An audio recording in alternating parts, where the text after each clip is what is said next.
Assalamualaikum warahmatullahi wabarakatuh. Alhamdulillahi rabbil alamin. Wassalatu wassalamu ala asrafil mursalin Sayyidina Muhammad wa ala alihi wa sahbihi ajma'in. Amma ba'du. Hadis Muslim nomor 1592. Diriwayatkan dari Ibnu Abbas radhiyallahu anhu, dia berkata, Nabi sallallahu alaihi wasallam tinggal di Mekah selama 13 tahun sejak beliau menerima wahyu, dan tinggal di Madinah selama 10 tahun. Beliau wafat dalam usia 63 tahun. Hadis ini juga diriwayatkan oleh Al-Bukhari nomor hadis 3902 dan 3903. Hadis Muslim nomor 1593. Artinya diriwayatkan dari Ibnu Abbas radhiyallahu anhu, dia berkata, Nabi SAW tinggal di Mekah selama 15 tahun. Selama 7 tahun beliau mendengar suara dan melihat cahaya tanpa ada wahyu. Dan selama 8 tahun beliau menerima wahyu. Beliau tinggal di Madinah selama 10 tahun. Hadis ini juga diriwayatkan oleh Al-Bukhari nomor hadis 3902, 3903.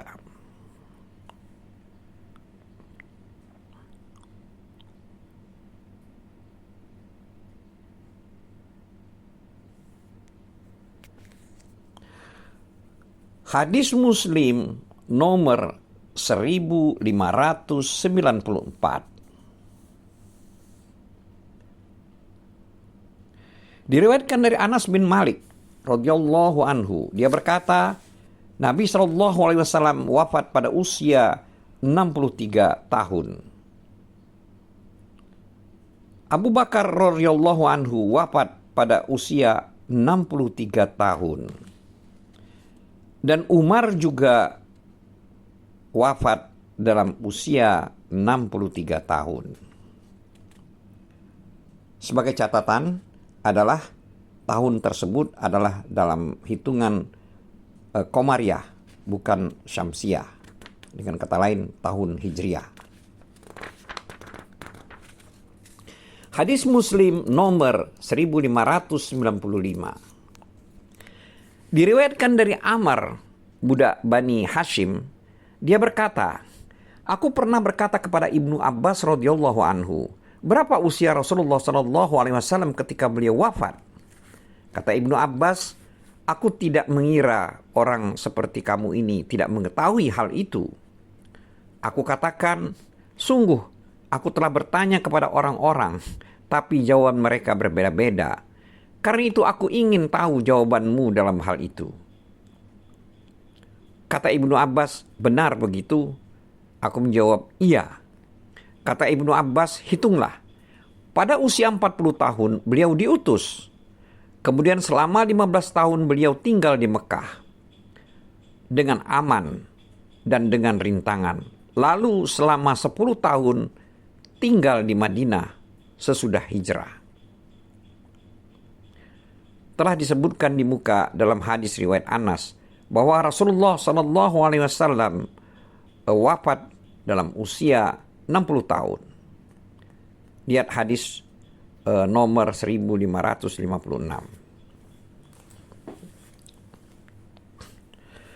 Hadis Muslim nomor 1596. Diriwayatkan dari Abu Musa radhiyallahu anhu dari Nabi SAW, beliau bersabda, bila Allah Azza wa Jalla ingin memberikan rahmat kepada suatu umat, maka Allah Azza wa Jalla mewafatkan Nabi umat itu mendahului mereka dan menjadikannya sebagai pendahulu yang akan menolong mereka. Jika Allah menginginkan kebinasaan suatu umat, maka Allah menyiksa mereka ketika nabi mereka masih hidup. Allah membinasakan mereka dengan dilihat oleh nabi mereka yang menyaksikan sendiri kehancuran umatnya ketika mereka mendustakannya dan mendurhakai perintahnya. Hadis Muslim nomor 1597, artinya diriwayatkan dari Abdullah bin Zubair radhiyallahu anhu bahwa seorang lelaki Ansor bertengkar mulut dengan Zubair tentang bendungan pengatur air untuk menyirami kebun kurma. Kata orang Ansor itu, biarkanlah air mengalir. Zubair enggan mengalirkan air. Lalu mereka bersitegang di sisi Rasulullah SAW. Lalu Rasulullah SAW berkata kepada Zubair, sirami tanamanmu hai Zubair, lalu alirkan air ke tetanggamu. Orang Ansor itu marah kemudian mengatakan, ya Rasulullah, Zubair memang putra bibimu. Maka raut muka Rasulullah SAW berubah. Kemudian beliau mengatakan, hai Zubair, siramilah tanamanmu, lalu tahanlah air agar kembali mengalir ke ladang. Kata Zubair, demi Allah, ayat berikut ini turun berkaitan dengan peristiwa tersebut. Di mana ayat tersebut yang artinya, demi Allah, sungguh mereka tidak beriman sehingga mereka minta keputusan padamu. Hadis ini juga diriwayatkan oleh Al-Bukhari nomor hadis 2359 dan 2360.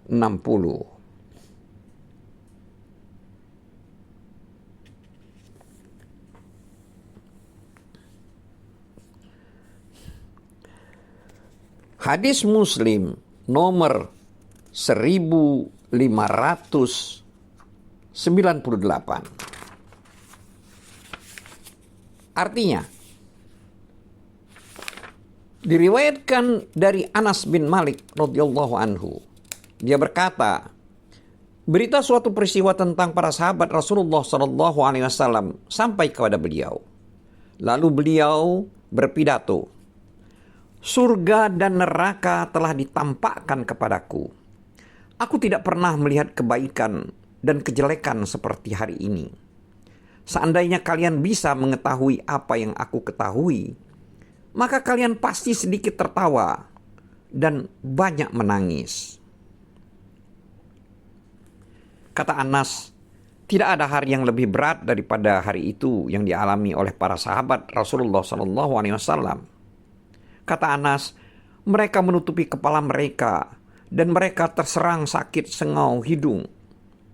Kata Anas, lalu Umar bin Khattab berdiri dan mengatakan, kami rela Allah sebagai Tuhan, Islam sebagai agama, dan Muhammad sebagai Nabi.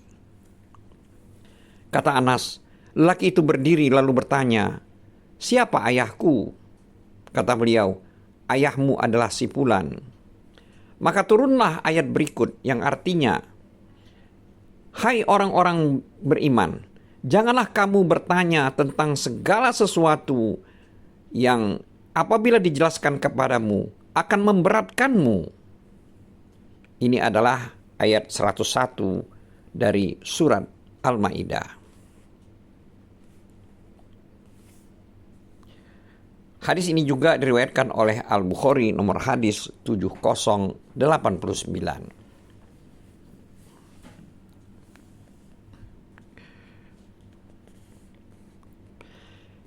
Hadis Muslim nomor 1599.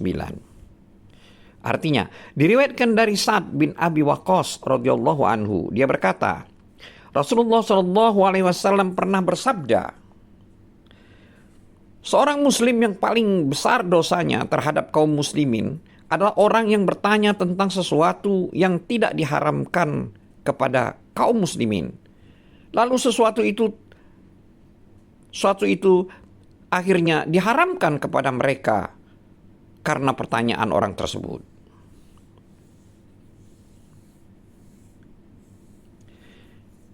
Hadis ini juga diriwayatkan oleh Al-Bukhari nomor hadis 7289.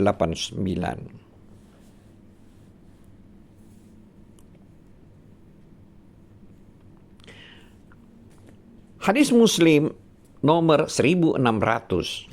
Artinya, diriwayatkan dari Anas radhiyallahu anhu bahwa seorang laki bertanya, "Ya Rasulullah, di mana ayah saya?"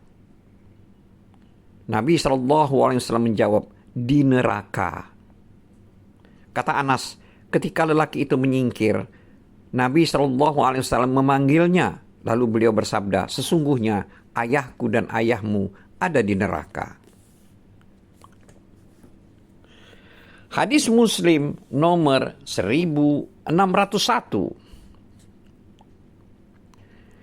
Diriwayatkan dari Abu Hurairah radhiyallahu anhu bahwa dia pernah mendengar Rasulullah SAW bersabda, apa yang telah aku larang untukmu maka jauhilah, dan apa yang telah aku perintahkan kepadamu maka laksanakanlah sekuatmu. Sesungguhnya celakanya orang-orang sebelum kamu adalah karena banyaknya pertanyaan mereka dan perselisihan mereka dengan nabi-nabi mereka.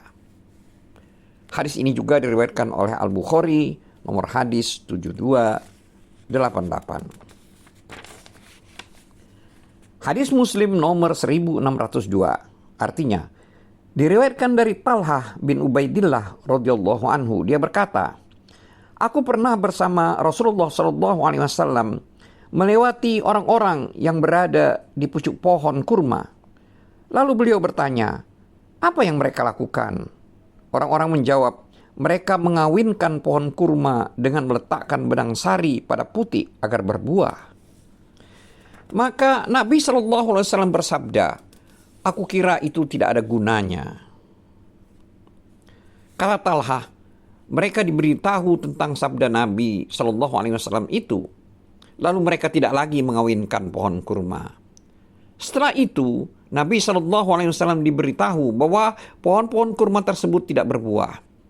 Lalu beliau bersabda, kalau perkawinan itu berguna bagi mereka, hendaklah mereka lakukan. Aku hanyalah berpendapat secara pribadi. Karena itu janganlah menyalahkanku karena pendapatku pribadi. Tetapi jika aku beritahukan kepada kalian tentang sesuatu dari Allah, maka terimalah. Karena aku tidak akan mendustakan Allah Azza wa Jalla.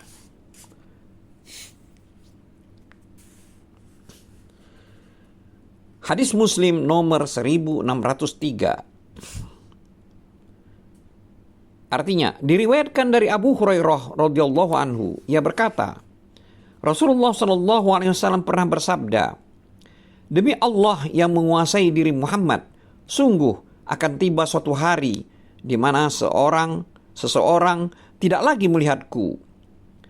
Kemudian seandainya dia bisa melihatku, maka itu lebih dia senangi daripada keluarga dan hartanya bersama mereka.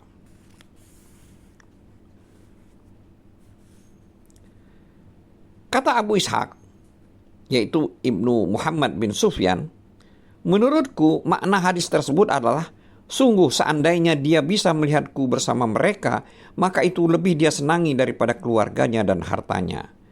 Namun dia tidak bisa melihatku lagi. Menurutku ada bagian-bagian kalimat yang diajukan dan ada yang diakhirkan.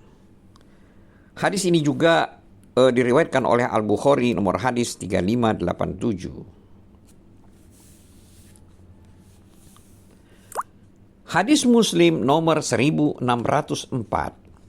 Artinya, diriwayatkan dari Abu Hurairah radhiyallahu anhu bahwa Rasulullah SAW pernah bersabda, di antara umatku yang paling cinta kepadaku adalah orang sepeninggalku yang salah seorang dari mereka merasa senang kalau dia bisa melihatku dengan keluarga dan hartanya.